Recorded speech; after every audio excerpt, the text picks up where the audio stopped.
Hello, everyone. Once again, we're here, your team, and today we are going to talk about a wonderful topic on going back to school or going to school, especially for a first time parent in Norway. I have wonderful people with me, and that is Deborah and Judy. We're seeing Judy for the first time, and I would like Judy to introduce herself and tell her a little bit about herself and maybe what she does before we go directly to the topic. Welcome, Judy. Thank you so much. As you've heard, my name is Judith Isaac. I have two kids, and I'm a student, and I'm working with kids as well, both school and kindergarten. And I'm looking forward to be with you guys today. Thank you. Thank you. And as usual, Deborah, can you just say hi? Hi, it's always a pleasure to be on the platform. Mm, And my name is Deborah, and yeah, I also work with kids. And today, like Beatrice has mentioned, we'll be talking about reopening of schools and kindergarten, and we're focusing more on first-time parents. thank you. Thank you. I would also tell our viewers, while we are doing this topic, it's always a challenging for a first-time parent to know exactly what to have when the kid is starting both barnehage and school, and especially to immigrants. We have different weather and different school system. That always is a bit frustrating. So these ladies are working in barnehage or kindergarten, as it's known here, and Judy is also more acquainted with the school system. So they will just put through the expectations and exactly what a parent should do. So I will start with you, Deborah. As someone who is working in kindergarten, what are some of the important things a parent should do or should know before they take their kids to kindergarten? Thank you. Yes, thank you, Betty. Yeah, I call you Betty, Beatrice. Thank you Yeah. for um it's very important when parents, they get excited when their kids have to start kindergarten for the first time. Yeah. And it's both exciting and for some it can be a challenge. So that's why we're focusing on those parents who are sending kids for the first time in kindergarten.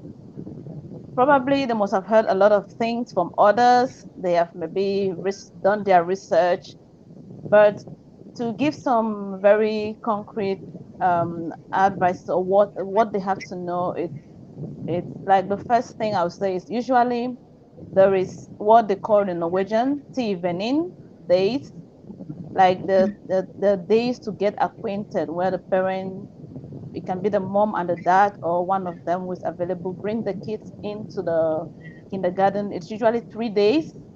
They bring the kids in so that the child can start getting acquainted with the adults and other kids there, because it can be for some, it can be, terrifying for a little baby to just suddenly leave the parent and start going to be with some adults that he or she is, not accustomed to or not familiar to.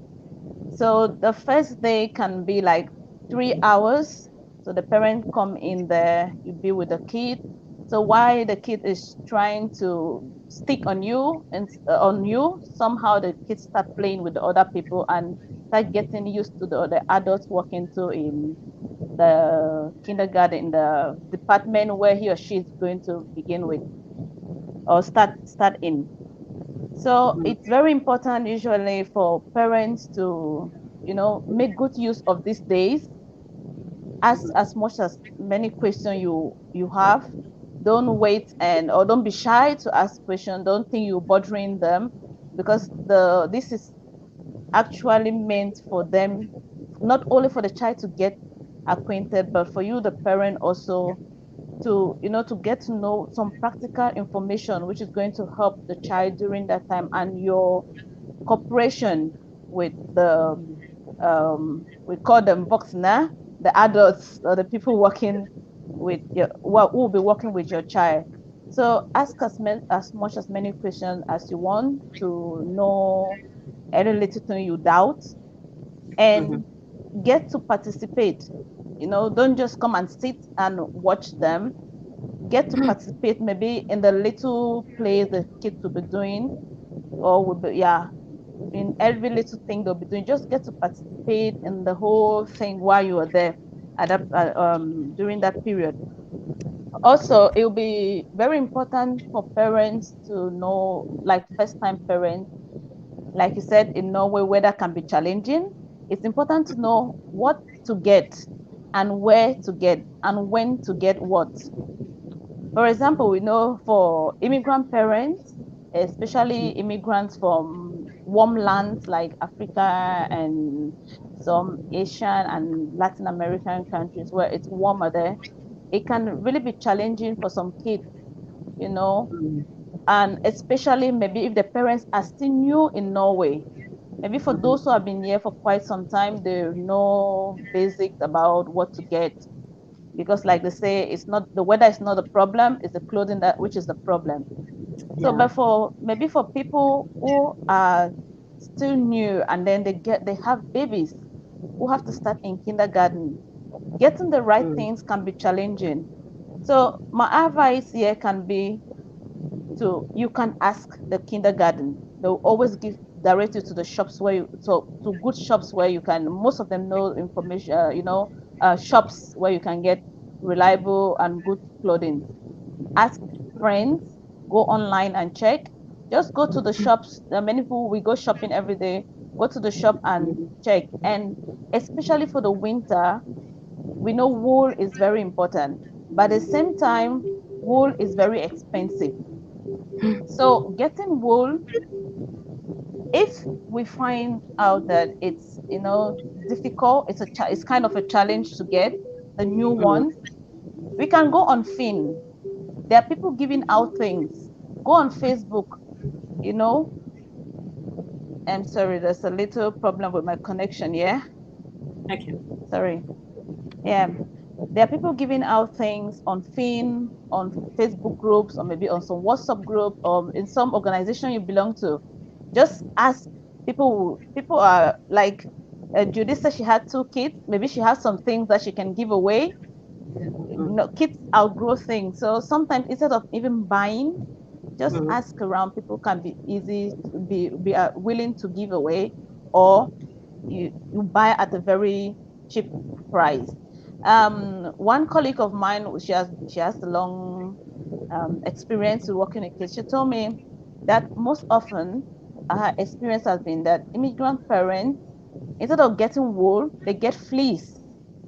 Fleece is the it's like wool is, but it's not really wool. So most of the kids who have that in winter, when they go out, the tendency is that they cry, we want to go in, we want to go in. But we know in Norway it's important for the child to get used to the weather. That's why they go out during winter, even if it's -5 or -8. You see the child of 9 months, Mm. 1 year going out there. So those are some of the things. Mud care is another thing I will talk about, which I will really stress about, because now with the current situation of corona as we have it here, most kindergartens don't provide food for those who used to do. So it's very important Mm. to make sure that the kids go along with the number of lunch boxes required for each day. I know for most of them it's 2 per day. So get the things that you know the child likes eating, but also the things which are healthy for the child, not just cookies, not cookies, not things like that. Even if you want to if the kindergarten accepts sweet like cookies, give just a little bit, but put in fruits, vegetables, food that are going Mm. to help that child keep the child warm and as well grow healthy. So we should make sure that the mud packet is ready. They always have their vannflasker, their water bottles. Sorry, I'm saying that in Norwegian.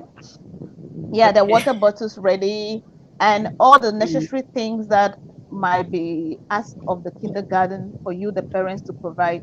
It's very good to always have them, so you avoid Mm. the situation of maybe your child lacking gloves, lure. or Mm. sharp when they're going out. So I'll just leave it for now. Maybe we'll come back to that later on. Okay. Thank you. We'll go directly to Judy. If you have anything to add on the kindergarten, it's okay.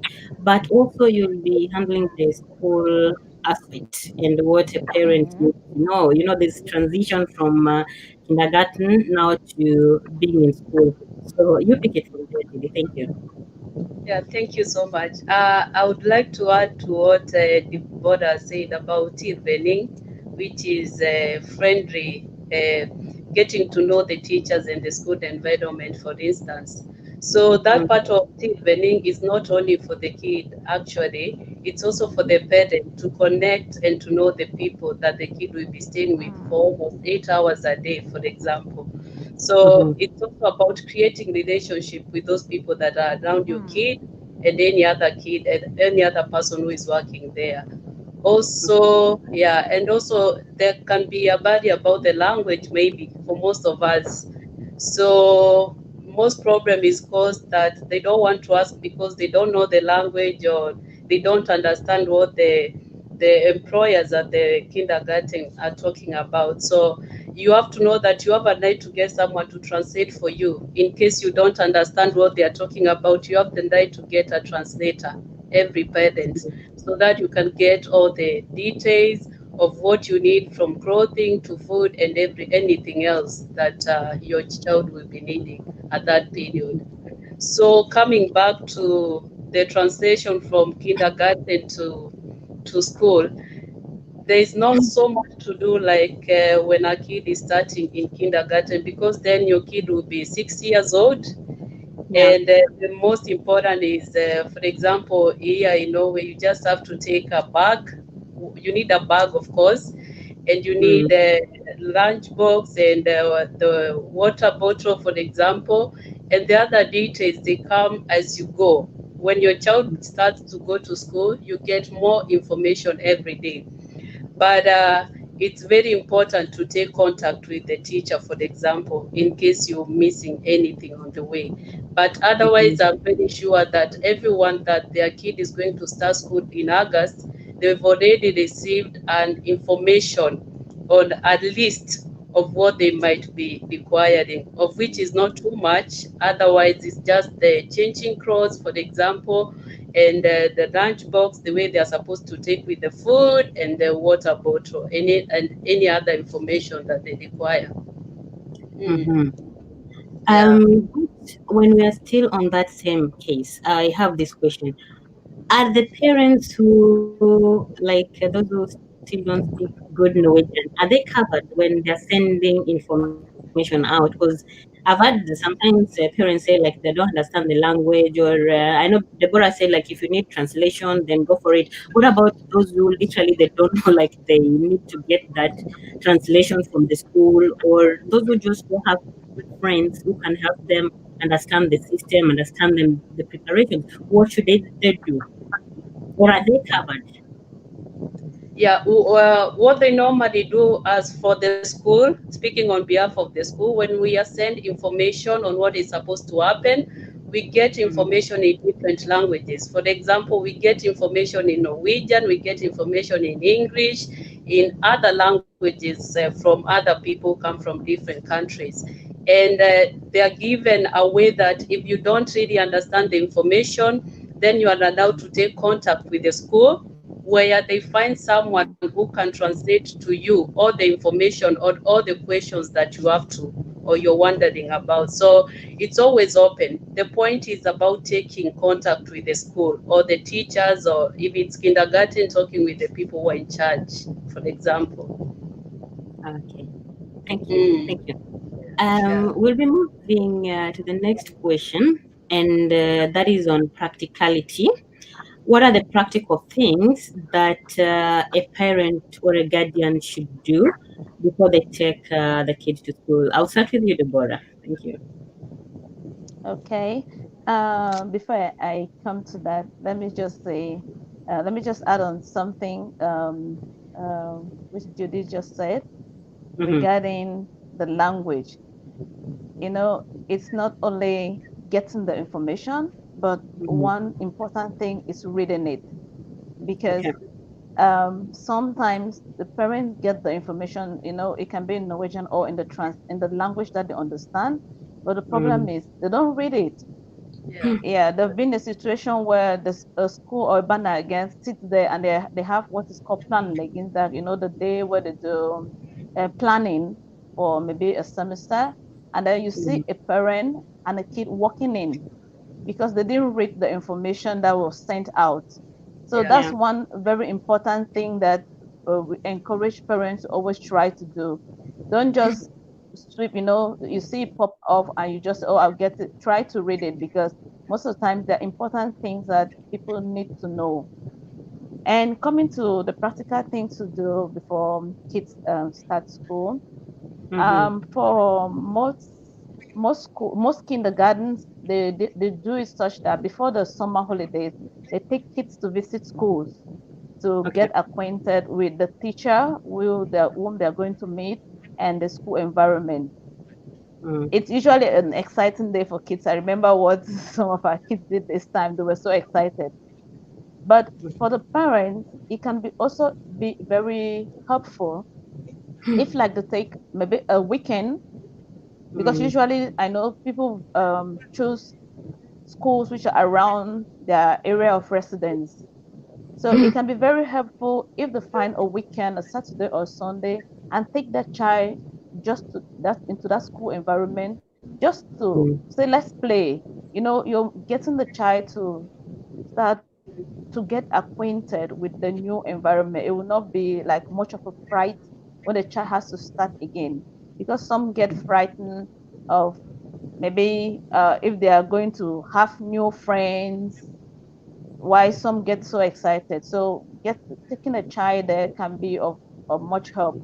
Also, another thing, parents, they have to learn to start telling the child to understand the difference between barnehage and school.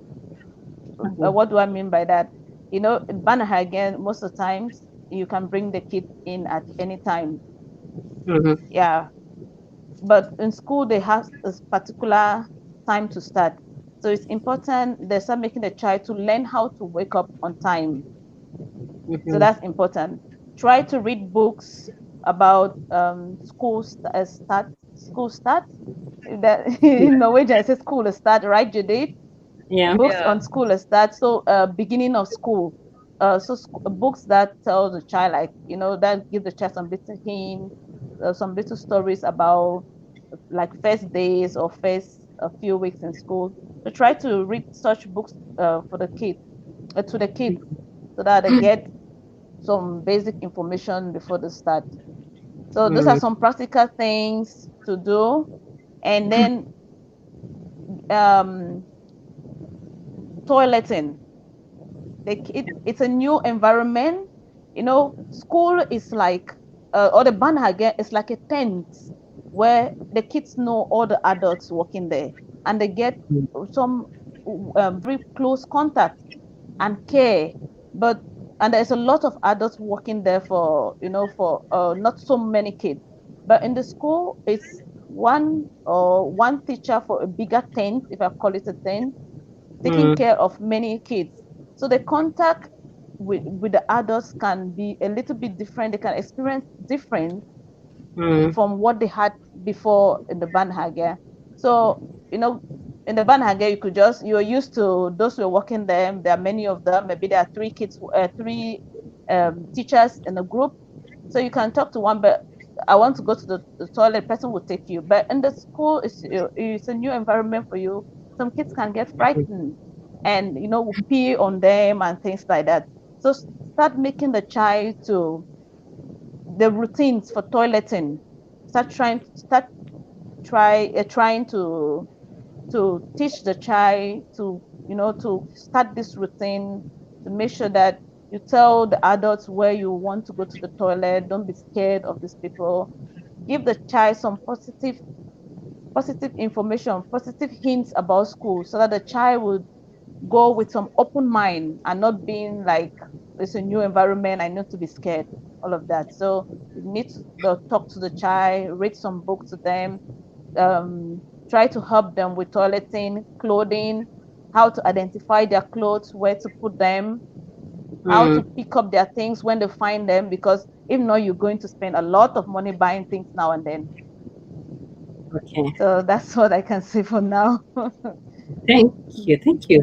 The practicality aspect, Judy. What could you tell the parents who are going to do the school, starting the school? Yeah, as the board has said, actually, it's very important to prepare your kid from home, and not Mm-hmm. only the day that they are going to go to school, not that day, Mm, but before, Mm-hmm. at good time. Like now, it's a very good time to prepare them and to tell them that they are going to change the environment, they are going to another level, so that they are ready to Mm-hmm. approach when they come to the school.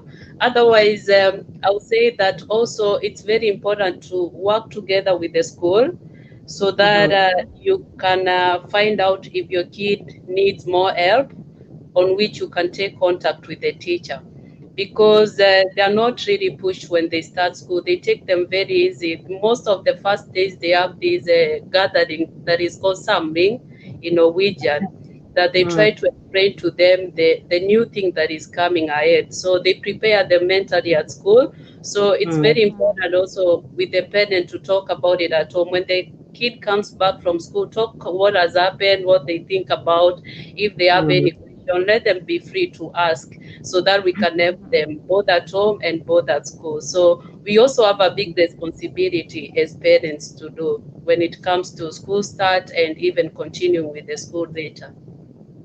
Okay, Mm. thank you. Yeah. But now, this is like some little bit of personal question I'll ask Judy. As someone who has their kids in, you've gone through kindergarten and now Yeah. your firstborn is in school. Were there Mm. practical things that were a bit scary for you as an immigrant parent? Yeah, I was actually scared actually about everything, because Mm, first and foremost is the change of environment. I was a bit mm-hmm. scared about that, because it's different when the kid goes from kindergarten to another place. And if you look at the school system, the school is very different from kindergarten. In Okay. kindergarten, everything is taken very easy. At school, as the board has said, there are many kids. Like in my son's class, they have 22 kids and Mm-hmm. one teacher and one assistant. So, and they are not forced to do things. For example, they are not told when to go to the toilet. You understand? And Yeah. sometimes maybe we have, like, it's only him that is a foreigner in the classroom. All the other kids are Norwegian. So you don't know what maybe is going through. Is he scared about the whole environment? What is happening? So, but what really Mm, helps us is about talking with the kid every day and telling them it's going to be fine.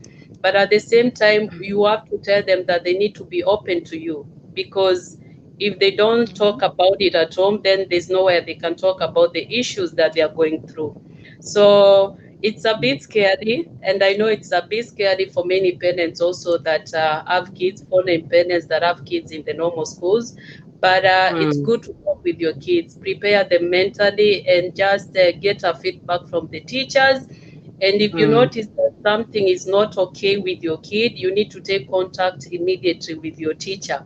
You are not allowed to call them, you are not allowed to send an email to them, but if you need a meeting with them, they have to give you the meeting if you're worried about your kid, because they are supposed to be safe when they're with the adults there. And safety is very important for both the kid, the parent, and the teachers as well. So, yeah, mm. Thank you so much, because I know that is one of the aspects that most parents can be scared about, and yeah, especially now that you're saying your son is the only immigrant there. In some mm, schools probably there could be bullying going on. For yeah, example, in Montessori, there's a lot of bullying, and I like the aspect you've talked about kids talking to their parents and being open. because then that is the only way you can get the information that you're naturally not getting in a normal day. So you kind of have to strike a conversation with your children.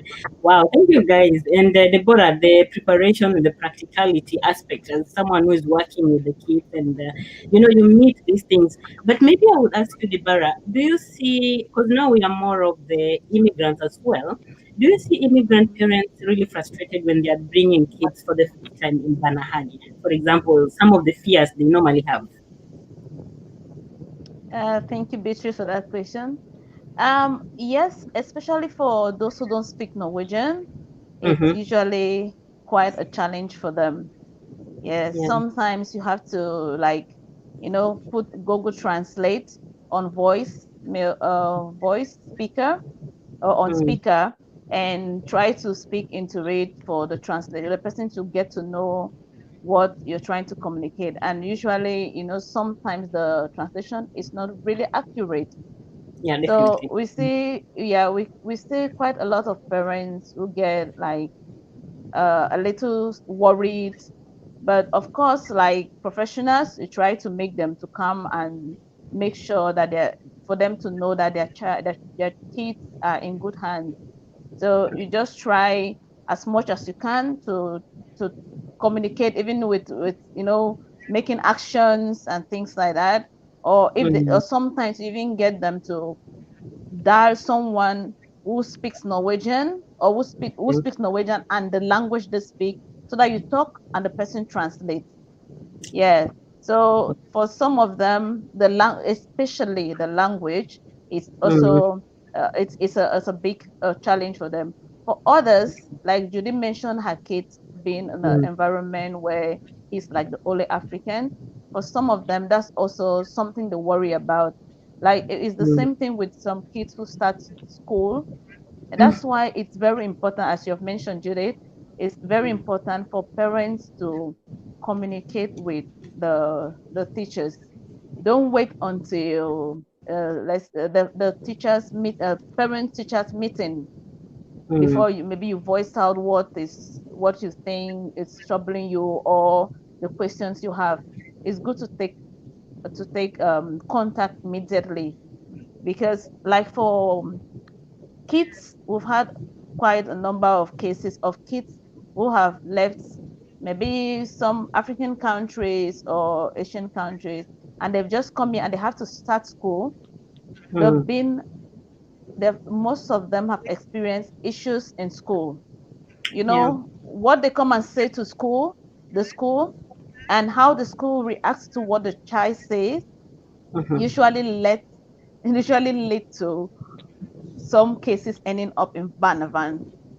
Mm, So I think that is something that schools can also try to work with, especially when they have foreign kids who are not with parents from immigrant backgrounds, to try to give them some little information, some basic information on what they have to know. Although, yeah, it's a parent's responsibility to get to know this thing, but I mm, think the school or the banner guest can also help them, and that's why it's also very important for the immigrant parent to have to ask, the things that you worry you the things that you doubt.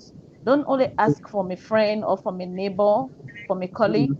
Ask those working with your kids. This is what, we have different ways we've been brought up. We have different school system we are from, Yeah. so which does not really match the Norwegian system. So it's Mm. good to ask some of these questions so that you get clarified, and then it can help you to not get involved in some unnecessary problems. Yeah. Thank you. Thank you so much. We are Mhm. actually now going to the next important section of this one, and that is COVID-19. Everyone has their own explanation when it comes to COVID-19, and but we thank God that in no way things have calmed down. As much as there's still like we find the new infections here and there.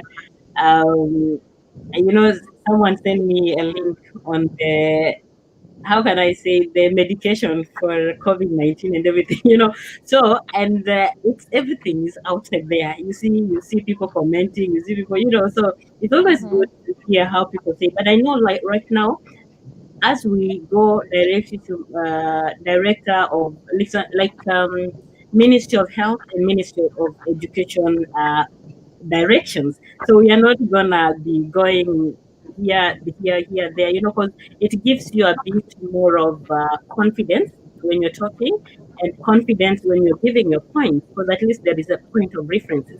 So I would ask us, when it comes to COVID-19, is there any new thing that is going to happen when kids are going to open in, yeah, from next month with COVID-19? I would ask Deborah to start on that. Thank you. Yeah, as far as COVID-19 is concerned, the Mm, situation is still the same like before they went on holiday. Which okay. before they went on holiday, it was such that those little groups that were created were could merge together again. Mm, So kids, maybe it was not just like six as we had before. So the groups could merge again, but at the mm, same time, they try to not to get in contact with those in other groups. mm, Yeah, in other groups. Maybe let me say your child is group A, so they try not to for group A kids not to get in contact with group B kids. So the mm, focus is mostly on the routines that have been in place, washing the hands or sanitizing them, yeah. and cleaning some of the surfaces and the door handles. In some kindergartens and some schools, they have people who come to do that. Yeah, Okay. so they come in like yeah within the day to disinfect or clean around. So Okay. that's what is usually is done for now. And Mm, then so it's going back like to normal. It's mm, going back, yeah, kind of normal, but then the focus still remains on the hygiene. okay. And of course, like it's still encouraged if the child, before it was like if the child is sick, if Mm-hmm. the child is sick of maybe running nose, or the child had to stay at home. But Yeah. from what I got recently from the health, from the Norwegian Health Institution, and I think Mm-hmm. it's also found in the Directorate of Education's website, Yeah. it's like kids, if they have running nose, they can go to school. They can Oh, only stay at home if maybe, yeah, if only maybe they have a fever or a condition in addition to that. But if it's just a running nose, they can still go. oh, that's a new one. Nice. Yeah. Thank you. Judy, is there Yeah. any changes with the school system now that when they will be opening? Actually, I think the school is going back to normal as it is stated at the UDER, educational Mm-hmm. organization in Norway. But Mm, otherwise, they're going to, it's more of being hygienic, of which is washing your hands and cleaning the place, for example. But also, they mm, have this issue about holding the distance as usual. yeah. And if you're sick, for example, if you have symptoms, then you have to stay at home. Either it's a child or the teacher, you have to stay at home. So, but otherwise, it's going to the normal routine. But about the food, you still have to pack your own food every day, and your own clothes and your water bottle and everything else that you need as a person. Oh, okay. Mhm. Mm. Thank you, guys. That was quite informing. Well, I can't ask this question at the same time because I know we don't have any answer for it. Because I'm like, is there anything to worry about after the holiday? People have traveled, and new cases probably might be coming. Maybe when we are coming to the next phase of this, when we are talking about now the school environment and expectations and everything, we can handle this because by then probably we would have had some more information on the August and going forward, right? So maybe Yeah. I'll put it on hold. Yeah. But as a close, is there anything? you guys have in your heart. I'll start with Deborah. Just anything randomly you want to tell any parent outside there who probably is afraid of anything. Could be from a language, economically, they're being frustrated, anything you can tell your parents. So we start with Deborah and then Goody afterwards. Yeah, Beatrice, I know currently some parents are really having a tough time, yeah, Mm-hmm, because of all the surrounding situation. Yeah, but we try, all of us, to remain positive, and that's what I would just also encourage anyone listening to us, any mm-hmm, parent listening to us. Remain positive. Be positive about your kids going back to school. Try to be the best you can be for them, like the best role model they can have, mm-hmm. and just be optimistic. And we just pray that things will get much better for all of us. Yes. Yeah, thank you. Judy, Yeah, the question. as we've seen from the news, we've seen that there's an outbreak of the virus going on right now, especially from Mm-hmm. most, and it has gone to us here as well. Oh, So, yeah, it can be quite Yeah. a scaring situation for parents, especially today. I was thinking about homeschooling again because we don't know about tomorrow actually. But mm, as You're right. Deborah said, it's very good to stay positive and also to follow the news. And if you have any question, Mm-hmm. take contact with the school, for example. Mm-hmm. If you need any help, take in contact with the school. They are going to help you in case you need anything. Mm-hmm. But we need to stay positive and we need to stay focused and we need to be ready just in case of anything. We need to be ready with our children. We need to have a plan B so that we know what we can do in case they don't go back to school. And also, mm, I Right. forgot to say one thing. I know it's part, but also I would urge parents to be very open with their mhm, kids at this time. They mm, need a lot of support, they need a lot of help mentally, emotionally. So it's very Mm-hmm. important for us to support each other. Let's give them the opportunity, listen to them, encourage them, and tell them that things will be okay. Because as much as we are worried as parents, it's the same kid with children. So we need yeah, to stand with each other at this time. And if any person out there knows that they can help anyone, for example, with advice, food, or even helping with the assignments or picking the kids up and socializing with each other, please do Mm-hmm. that. We need to support each other this time. Thank you. Thank you so much, and thank you for your contributions. I would also just tell our viewers, like, as we see everywhere, people are popping up with links and the advice and everything from all corners of the world, And right now, some countries are going to face two lockdown. We know of a lot of them. My country, Kenya, is going into the second phase of lockdown. But that doesn't mean like that is the end of the world. As both Deborah and Judy have said, let's stay as positive as possible. At the same time, be as critical as possible. Not all the links are Mm-hmm. worth your time. Not all the skills are worth your time. People right now are so desperate to find solution, to find direction, and anyone can come with anything, to challenge your mind. It's good to read it, but it's good to be as critical as possible. Follow the direction of your country. Different countries have different direction. Norway has their own direction from the Ministry of Health and Ministry of Education for school-going kids and kindergarten. Stick to that. Don't follow what other countries are giving because otherwise it's just misleading and giving a lot of pressure. Thank you guys. Until next time, it's me, Beatrice, Deborah, and Judy. We are saying goodbye. Thank you for being with Bye. us. Thank you.